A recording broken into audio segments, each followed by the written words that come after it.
Di lingkungan Ma'at Tahfidz juga ada orang sufi itu.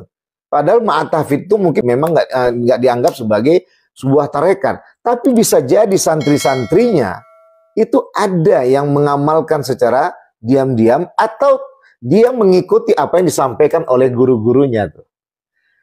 Oleh dosennya. Ia kerjakan itu. Nah, tadi ada pertanyaan, apakah harus orang sufi saja yang memperoleh tempat untuk mendapatkan perihal makomat untuk mencapai ke spiritual kebatinan dan atau orang di luar sufi. Jadi Ustaz jelaskan, orang sufi itu sejatinya adalah orang yang bersih hati perasaannya, bersih akal pikirannya tuh. Udah Ustaz udah ingat-ingat, biar Ustaz ambil waktu ya. Jadi bukan orang sufi, mungkin yang dimaksud si penanya tadi adalah yang dia ketahui adalah seperti tarekat itu. Ya, orang yang bertarekat. Nah, sesungguhnya orang sufi itu sejatinya adalah baik di dalam tarekat maupun di luar tarekat. Yang dia mempunyai kebeningan hati, perasaan, kebeningan akal, pikiran. Jadi, disinilah ditempatkan, Ustaz bahasan yang lalu-lalu adalah siapapun dia, kalau dia mempunyai akhlak mulia, dia bisa dikategorikan sebagai seorang sufi itu. Karena dengan akhlak mulianya dia bisa mengendalikan dirinya dari harta dan tahta. Halo sahabat semuanya, salam giat. Berjumpa di channel al.andawi.andi. Jangan lupa klik tombol subscribe dan nyalakan loncengnya ya. Terima kasih. Assalamualaikum warahmatullahi wabarakatuh.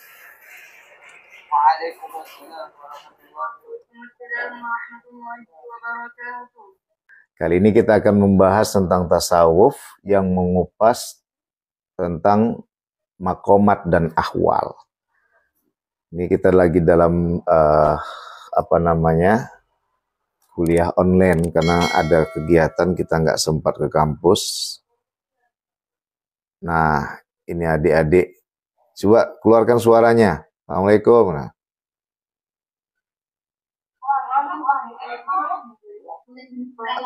Oke, baik. Pertanyaan-pertanyaan itu Ustadz jawab dulu. Ustadz jawab nanti, tapi Ustadz jelaskan dulu itu. Ya, bahwa tasawuf itu adalah sebuah kajian yang menjelaskan tentang kesucian hati dan akal seorang hamba Allah Subhanahu wa Ta'ala. Kalau bahasa dari kupasan secara umum, seperti asketik dan mistisme itu. Tapi kalau tasawuf itu nggak bisa dikaitkan dengan agama lain selain agama Islam. Karena asal katanya itu dari sufah itu. Sufah dan sofi atau sufi itu semua dikaitkan kepada orang-orang yang berada di suatu tempat, yaitu tempat ibadah kepada Allah Subhanahu wa Ta'ala, yang dia ada yang menggunakan kain wol, kain yang sederhana. Ya, maka dengan dia selalu berada di masjid, ketika itu dia menggunakan pakaian wol, pakaian sederhana di kalangan Arabiyin waktu itu, orang-orang Islam dengan menggunakan pakaian yang sederhana itu, maka dia ditempatkan adalah orang yang sufi. Ada juga yang menempatkan kepada dia berdatang dalam barisan terdepan tuh. Asal apapun dia selalu di depan itu. Maka dikatakan orang-orang yang berada di barisan terdepan, al-sufah. Ada juga yang ditempatkan dengan hati yang suci dan akalnya suci, perasaannya suci, pikirannya suci. Nah, ini semua adalah dihubungkan dengan orang-orang yang selalu bersinergi dengan kegiatan ibadah keislaman. Makanya Ustadz pribadi, Sapria Andi, selalu tidak merespon, tidak setuju dengan mengatakan tasawuf agama lain gitu. Enggak. Tapi kalau ke asketik silakan. Nah, jadi teman-teman dan adik-adik, mahasiswa-mahasiswi ilmu Al-Quran Tafsir 2E dan 2F, bahwa itu yang harus diketahui pertama, bahwa tasawuf itu sangat berpegangan erat dengan Islam, tidak ada dengan yang agama selain Islam. Kalaupun ada yang dikait-kaitkan kepada, karena hakikat yang dikembalikan oleh orang secara umum, orang bertasawuf itu adalah orang yang meninggalkan dunia tuh. Representatifnya itu kepada juhud tuh, dalam salah satu makomat. Ya, dalam salah satu makomat itu. Dan juhud dipahami orang luar adalah meninggalkan dunia. Dan itu bukan pemahaman sejati dari kajian tasawuf yang dibahas dalam Islam tuh. Makanya Ustadz Sapri Andi sebagai orang membidangi dunia tasawuf tidak pernah menyetujui ketika orang-orang yang non-muslim ya menyertakan, bahkan orang Islam sendiri, muslim sendiri, non-muslim apalagi yang muslim menyatakan ada tasawuf selain Islam, itu nggak bisa. Tapi kalau dia menempatkan asketik, mistisme, silakan. Mistis itu bersinggungan dengan budaya. Asketik itu adalah selalu berhubungan dengan seperti para rahib, pandito, itu yang kaitan. Tapi tasawuf, sufi, itu nggak bisa dikaitkan dengan mereka yang bukan menyembah Allah Subhanahu wa Ta'ala dan mengakui Nabi Muhammad SAW sebagai Nabi dan kekasihnya. Makanya orang-orang tarekat itu tidak luput dari selawat setelah berzikir tuh. Ini yang teman-teman Ebi yang pahami dan adik-adik sekalian harus pahami di duki pertama itu. Intinya adalah mereka-mereka yang suci hatinya, perasaannya, suci akal dan pikirannya adalah mereka-mereka yang berupaya untuk mencapai kedekatan pada Allah. Nah, orang-orang seperti ini bisa dikatakan orang sufi itu. Namun dikenal secara kelembagaan, suatu wadah formal yang dikenal oleh lingkungan dan kalangan intelektual, akademisi, orang-orang seperti ini selalu berada di dunia tarekat, ya, seperti tarekat Naqsabandi. Nih, adik-adik sekalian, ya, ini Ustaz kembalikan, orang-orang yang berada di dunia tarekat, baik itu Naqsabandi, ya, maupun Satariyah dan lain sebagainya. Naqsabandi ini ya, tarekat Jabal Hindi, tarekat Jabal Kubis, tarekat Besilam, ya, itu ada tarekat Naqsabandi Qadariyah atau Qadari atau Sadali, itu yang dikenal oleh kalangan akademisi yang memiliki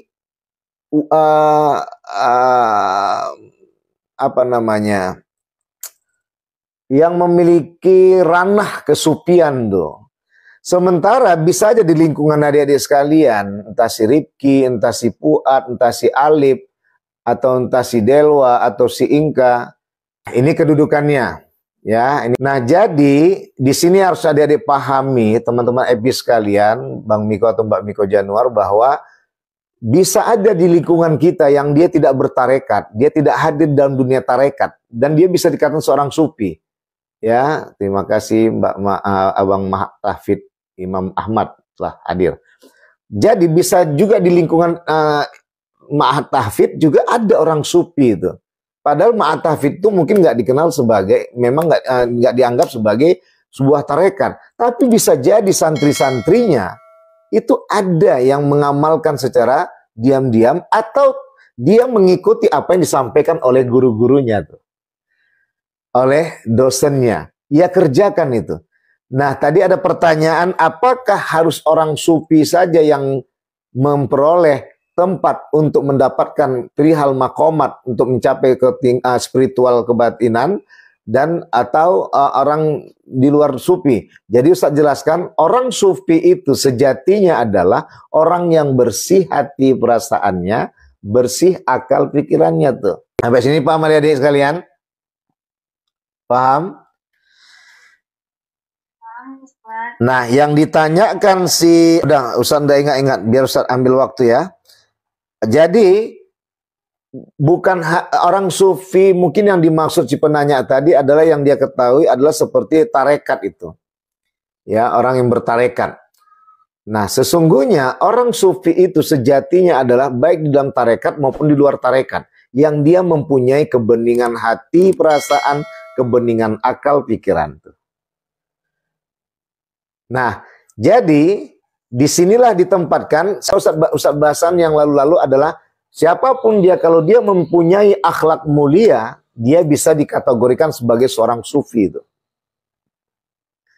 Karena dengan akhlak mulianya dia bisa mengendalikan dirinya dari harta dan tahta dan aspek kegemegahan dunia.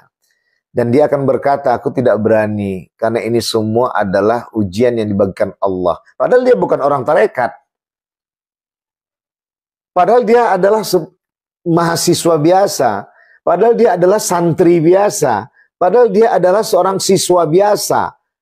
Nah, itulah yang ditempatkan sebagai dia berbakat. Maka guru-guru yang terbuka mata kasyafnya itu bisa melihat murid-muridnya mempunyai sifat itu tuh. Nah, ini ya bagi penanyaan tadi ya. Itu dia. Nah, ini Ustaz kembalikan kaidah hakikat tasawuf itu secara tasawuf akhlaki, orang yang berakhlak mulia bisa dikatakan orang bertasawuf. Ketika masuk kepada sufi itu lebih fokus lagi itu. Ya, kenapa? Memang kenapa dipulangkan kepada orang tarekat? Karena di dalam tarekat itu jelas dalam kaidah maqamatnya lip. Dari mulai tobat, karena berawal dari pertobatan itu.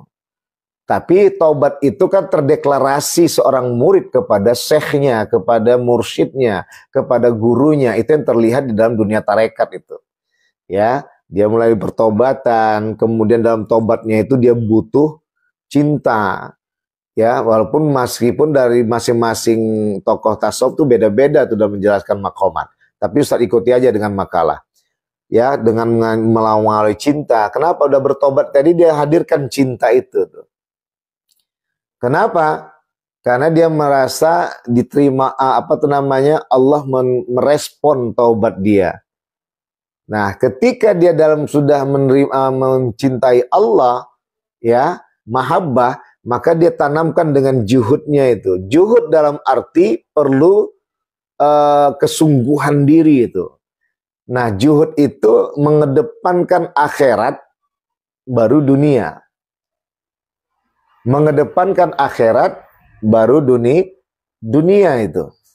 Maka hal inilah yang dijadikan sebagai kajian yang membuat seseorang tadi itu bisa itu stabil dalam pertobatannya, istiqomah dengan pertobatannya, konsisten dengan pertobatannya, tak akan mau kembali lagi ke dalam lumpur yang bau tuh, ke dalam lumpur lagi enggak. Ya, dia akan berpikir itu. Kenapa? Disinilah dia akan tetap dalam posisi lurus untuk berjalan. Karena Rasulullah pernah mengatakan yang selalu digaungkan oleh Imam Ghazali, al-iman itu yazid wa yangkus. Iman itu kadang bertambah, kadang berkurang. Tapi tidak usah itu dijadikan sebagai kajian yang membuat kita down untuk dekat pada Allah. Karena itulah bagian dari kehidupan duniawi. Selagi hidup di dunia, banyak tantangan yang dihadapinya. Makanya hanya satu hal harus dipahami oleh seorang hamba, kata Allah Subhanahu wa taala, surat Az-Zariyat ayat 56, sadarlah bahwa tidaklah kuciptakan jin dan manusia kecuali menyembah Allah. Permasalahan gaduh dan galaunya hati, perasaan, akal dan pikiran ini kan gara-gara kita menyembah selain Allah. Di samping kita menyembah Allah sebagai Tuhan, tapi kita juga menyembah harta dan tahta tuh. Sehingga orang-orang yang berpuasa, orang yang sholat, orang yang berzakat, orang yang berhaji dan berumroh, itu sekedar formalitas itu. Dan kapan dia mendapatkan ketenangan itu? Nah, orang-orang sufi, orang-orang tasawuf itu nggak peduli dengan apa kata orang, dia peduli apa kata Allah. Maka di situ dapat ketenangan hatinya. Sedangkan orang-orang tadi yang selama ini yang mempedulikan adalah dengan dunia ini, dia memendulikan apa? Pujian dari orang. Sehingga akhirnya apa? Dia butuh pujian orang, tapi tak butuh pujian Allah. Apa pujian Allah tadi? Cinta Allah itu dibagi kepada kita. Walaupun bahasa Ustadz kemarin, kita tuh nggak perlu bercita-cita untuk dicintai. Kita cukup untuk menjadi orang yang mencintai. Karena orang mencintai tidak akan pernah berhenti untuk mencintai sosok yang akan dia cintai. Tapi kalau dicintai, dia akan menunggu-nunggu tuh, kapanlah duit ini datang. Kapanlah aku naik pangkat. Kapanlah aku dapat yang sebagainya. Itu yang menempatkan dia menuhankan Tuhan yang lain dari Allah. Dan itulah yang membuat dia tidak tenang itu. Sehingga dia tidak mendapatkan inti dari apa yang dikerjakan dalam ibadahnya, sehingga tak dapat tenang dalam hidupnya. Karena ada kecemburuan, ada kesombongan, ada kedengkian, ada keirian tuh. Sehingga akhirnya yang ia kerjakan semuanya sia-sia dalam kajian batini. Nah, inilah yang dibutuhkan oleh orang yang bertobat. Dengan tobatnya tadi ia tanamkan cinta kepada Allah, hingga akhirnya dia harus menanamkan dengan juhud.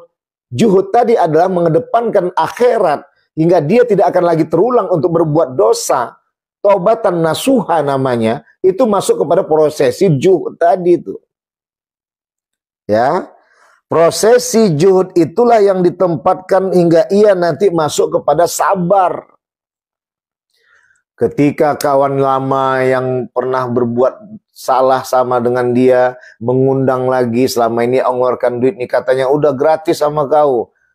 Ayo, selama ini kan kau minum 1 gelas aja dapat bayar. Sekarang ku tawarkan kau vodka 2 botol. Ini anggur tahun 1984 nih. Oh, ini ada anggur lagi 1780. Nikmat ini, semakin lama semakin tua, semakin enak. Ya, gratis. Gratis, kamu nggak mengeluarkan duit. Ini godaan ini. Maka di saat itu dia sabar dalam maksiat itu. Orang yang sudah juhud, dia akan mampu mengedepankan untuk sabar dalam maksiat. Dia tidak mau lagi terpanggil berbuat dosa. Kemudian, baru nanti di saat itu ada juga kadang orang mengejek dia itu. Main-mainnya dia tobatnya itu, nanti balik lagi. Nah, ini sabar dalam taat tuh. Sabar dalam taat, orang sepele dengan kita tobat dengan Allah. Orang sepele dengan ibadah kita. Ya, tengok tuh. Pikirnya diterima Allah tobatnya itu. Satu pun orang nggak ada mengawani dia. Itu salah. Bisa jadi yang ngomong itu yang tak diterima Allah ibadahnya. Inilah yang selama ini yang hadir di dunia kita sekarang ini. Hadir ke masjid tapi tak tenang di batin. Belum tentu yang jarang ke masjid itu tidak tenang batinnya. Dan yang terbaik adalah yang rajin ke masjid, tenang batinnya. Maka orang masjid itu harus betul-betul bertanggung jawab itu. Membuat orang-orang yang di masjid itu benar-benar betul-betul mencapai cinta Allah. Ini makanya hati-hati BKM dan Najir masjid itu. Kalau hanya sekedar untuk menunjukkan di depan masyarakat bahwa dia adalah orang yang taat, ingat, pertanggungjawaban itu di akhirat. Itu dia kajiannya. Sudah masuk tadi sabar, masalah nanti sabar dalam musibah. Nanti musibahnya apa? Biasanya selama ini dia dapat duit gampang. Setelah dia tobat susah. Asal sedikit nanti bekerja dia tak digaji orang. Padahal dia udah capek, difitnah orang. Bahwasanya tadi pekerjaan dia tak bagus. Akhirnya tak diberikan gaji. Dipotong lagi hak dia. Ini musibah ini, maka dia harus sabar. Maka sabar inilah yang harus sistematis ini. Kemudian setelah sabar nanti baru dia masuk pada tawakal itu. Ya. Tadi setelah juhud tawakal ya, ini usah ikuti ya, padahal nanti sistematisnya seperti itu. Di situ akan terjadi rentetan yang telah terlakoni dalam kehidupannya dalam beribadah kepada Allah Subhanahu wa taala. Setelah juhud dia melakukan tawakal. Kenapa?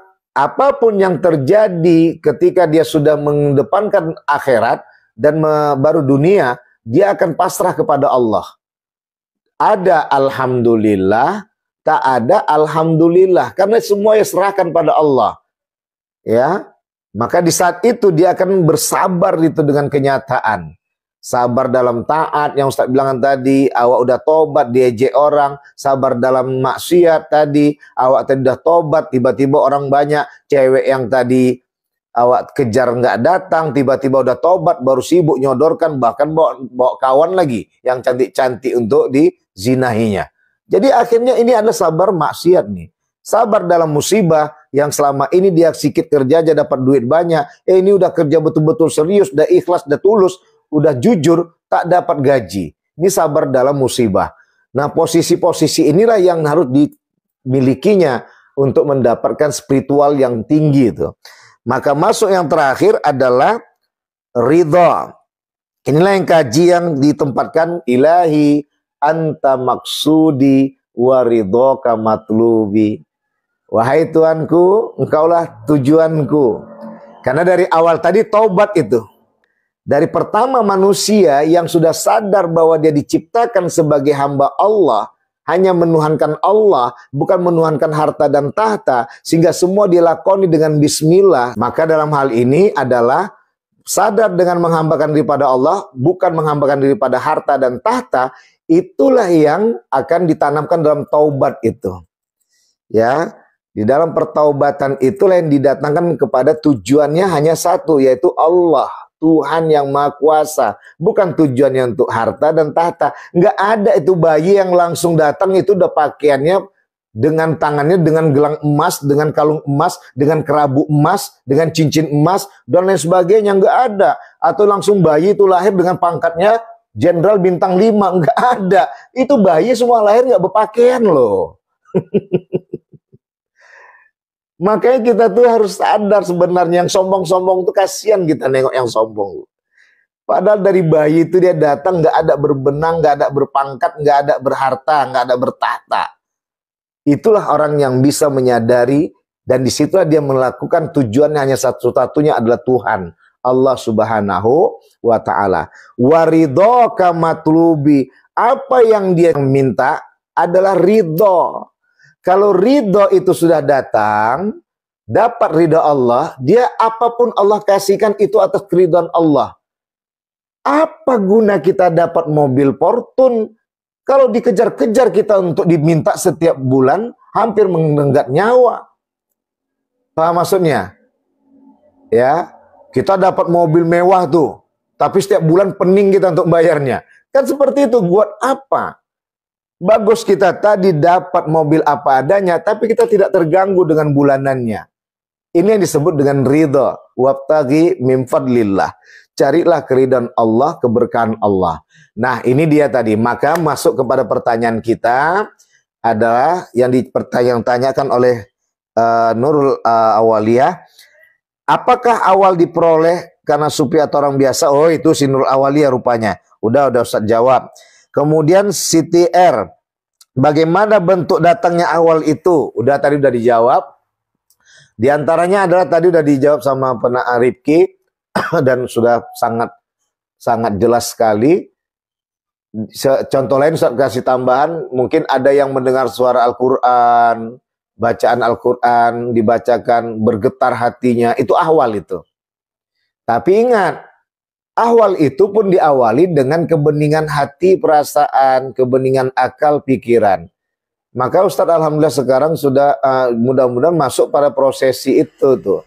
Ustadz nggak peduli apapun yang terjadi di lingkungan, yang penting hati kita bersih, akal kita bersih, suci, jiwa kita. Mau nggak dapat pujian dari orang, mau tak dikenal orang, nggak peduli kita. Yang kita mau Allah mengenal kita. Karena kita mencintai dia tuh. Tidak peduli kita lagi dunia itu. Yang penting kita kembali kepada satu kaidah surah At-Tahrim ayat 6. Hai orang-orang yang beriman, lindungilah dirimu dan keluargamu dari siksa api neraka. Itu fokus. Orang selama ini sibuk dengan orang lain, keluarga hancur. Orang sibuk dengan upaya di lingkungannya, tapi diri sendiri sesat. Nah, inilah yang sebenarnya yang disadarkan di dalam kajian tasawuf. Ihsan. Ya.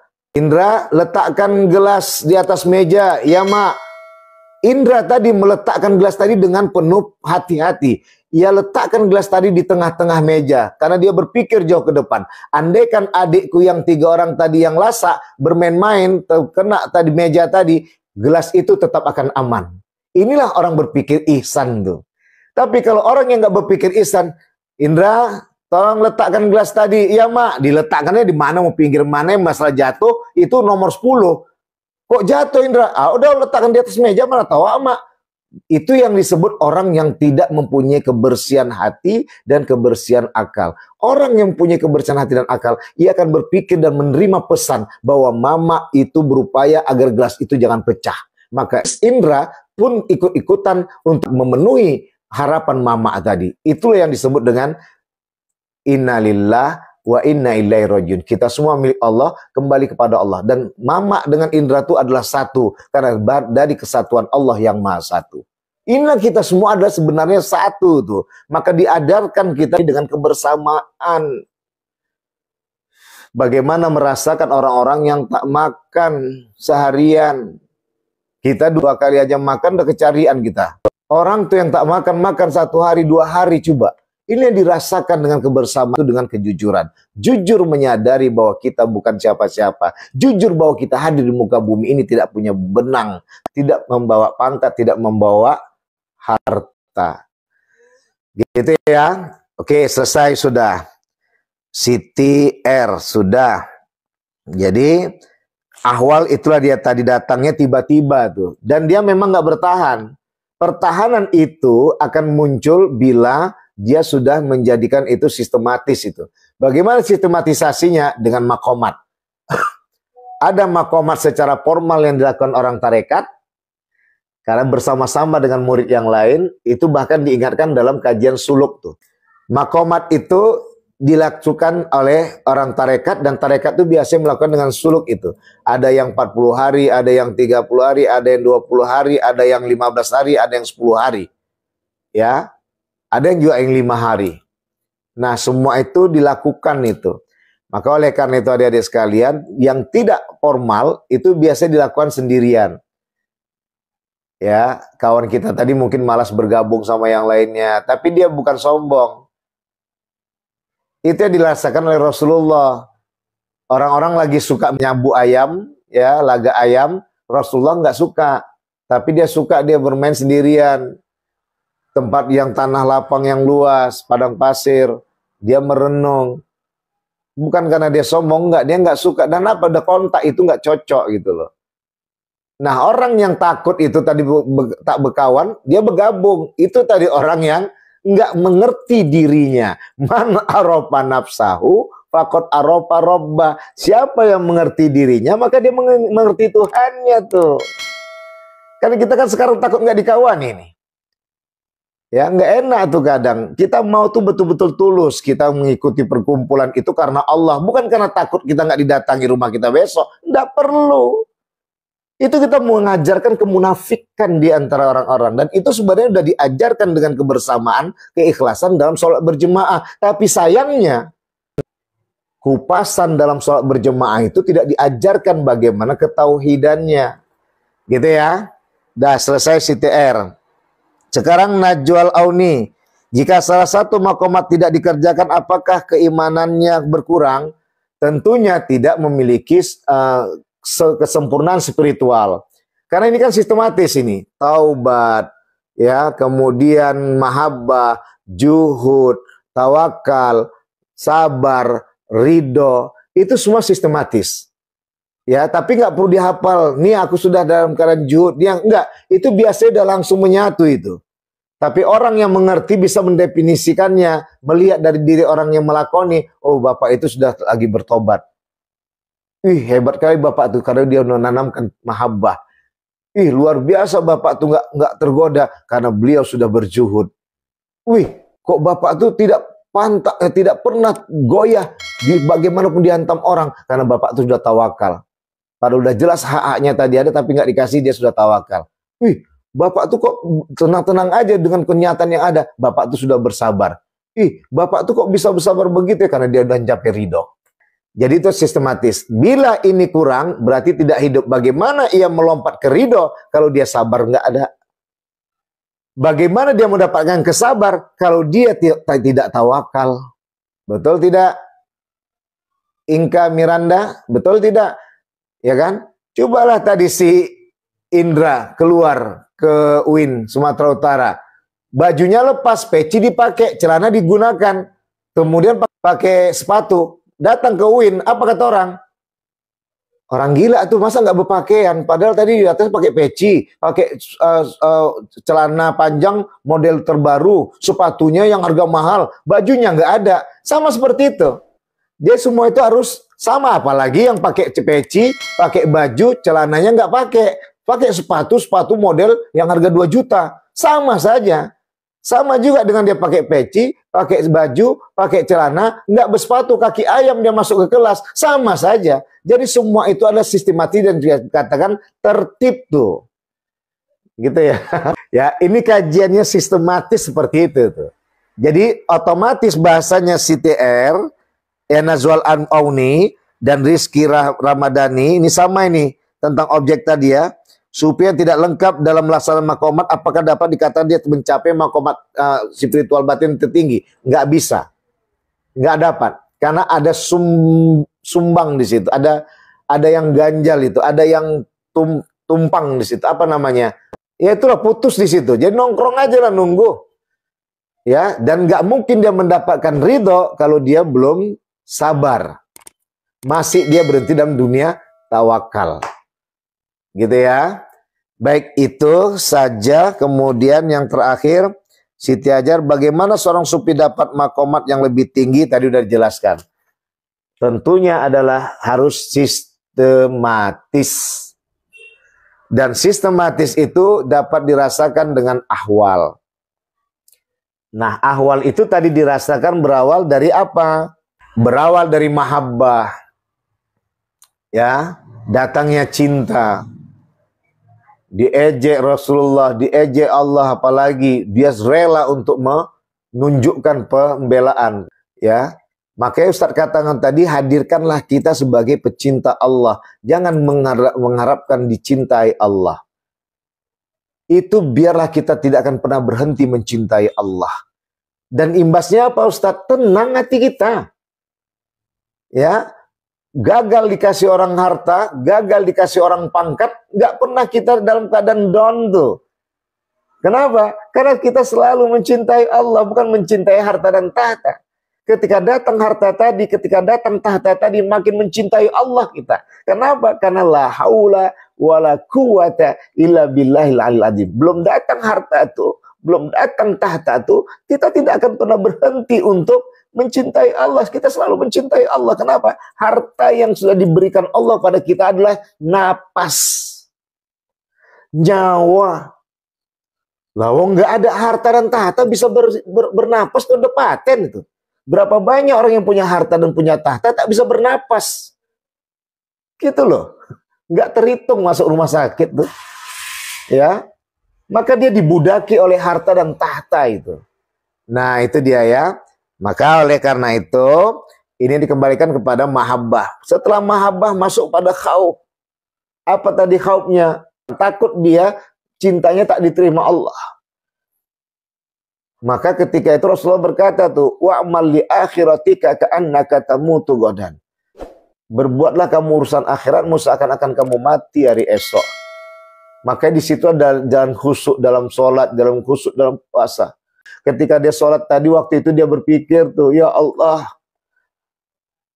hanya Engkaulah kami menyembah dan hanya pada Engkaulah kami mohon pertolongan.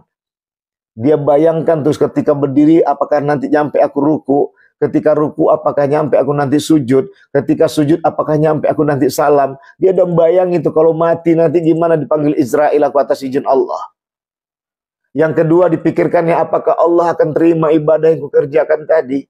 Apakah Allah akan ampuni dengan dosaku? Itu menetes air mata itu.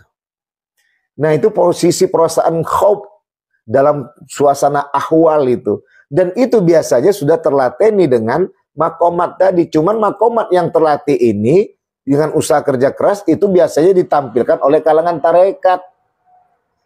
Terutama dalam suluk. Setelah suluk, udah balik dia untuk melatih dirinya sendiri itu. Dan itu jalan seperti biasa. Kita nggak pernah tahu itu setelah jam 4 pasti jam 5. Nggak mungkin setelah jam 4 itu jam 10. Gitu loh. Bisa dipahami ya. Nggak mungkin setelah jam 4 itu jam 10. Pasti setelah jam 4 jam 5. Artinya apa? Sistematis. Nah, inilah kajiannya adalah penempatan tentang khauf itu. Takut dia. Setelah kita takut dan dibawa dengan cinta, Orang yang mencintai itu pasti takut takut dia tidak diterima cintanya. Maka dia nggak peduli itu tentang harta dan tahta. Yang dia peduli adalah Allah Subhanahu wa taala. Tapi Allah Maha Kuasa selalu mendatangkan harta dan tahta dengan ridhonya. Ya. Maka takut itu ditanamkan, jangan sampai Allah tak menerima cintanya. Yang kedua, datanglah raja.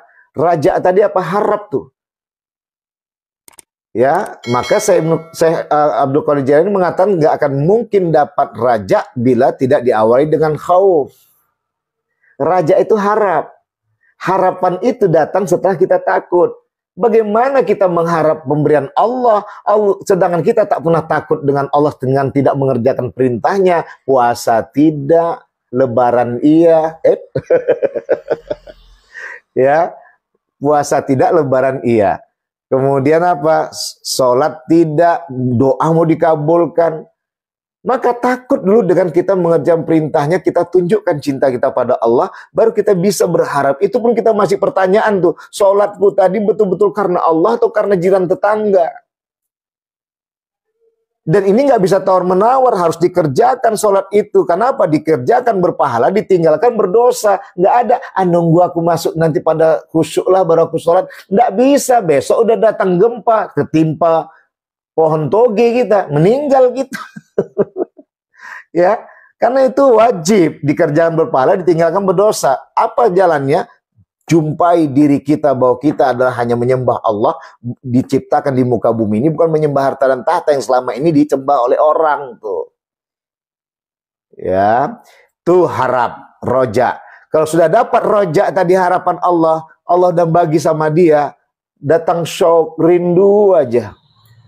Rindu aja. Kalau udah acara-acara ngumpul sama kajian dunia tuh, kapanlah selesainya ini? Aku mau jumpa Allah. Satu. Yang kedua, ada orang tadi dia tetap berkumpul sama kawan-kawannya, dia sambil berzikir tuh karena saking rindunya sama Allah. Misalnya ngumpul-ngumpul seperti ini kan, ngumpul sama adik-adik mahasiswa sekarang ini kan, mahasiswi, tetap di hati Ustadz kita berzikir pada Allah, itu kerinduan itu. Ya. Dan tiba-tiba nanti dalam sendirian dia rindu Allah itu. Kenapa kau menangis? Aku rindu pada Allah sebagaimana rindu kita dengan Ramadan. Ya. Kemudian yang terakhir adalah syukur. Syukur itu adalah mabuk itu. Saking mabuknya dia dengan mencintai Allah, ketika dia berjalan di atas api tak terasa itu. Kenapa? Terkalahkan api itu. Itu yang ditempatkan tadi, ya nar kuni bardan wasalaman ala Ibrahim. Wahai api, jadilah engkau dingin, selamatkanlah Ibrahim. Itu dia kajiannya Ustadz sampaikan. Ini yang disebut dengan makomat dan ahwal, hubungannya seperti itu tuh. Ya, dan ahwal itu adalah datang dan pergi, tidak dalam posisi menetap. Kenapa? Dia kadang-kadang datang seperti itu, kadang kita datang dalam keadaan mahabbah, nanti tiba-tiba nanti datang kita dalam keadaan khauf, ya, kemudian dilanjutkan dengan raja, nanti datang dalam syok, kerinduan, sakar, ya, di sini yang ditempatkan. Tapi itu asal muasalnya adalah dari kebeningan hati perasaan dan kebeningan akal pikiran, menghadirkan kesucian jiwa yang disebut dengan cinta. Di sini ada ditempatkan bagaimana kita dapat hati senang walaupun tak punya uang, selalu jadikanlah Allah segala-galanya. Kan enak kan, wajah awet muda walaupun rambutnya putih semua. Kenapa? Sulap, pulangkan semua pada Allah. Gitu ya. Ini Mbak Umi, Bang Danu, nih adik-adik sekalian nih. Iya. Ada yang bertanya? Silakan.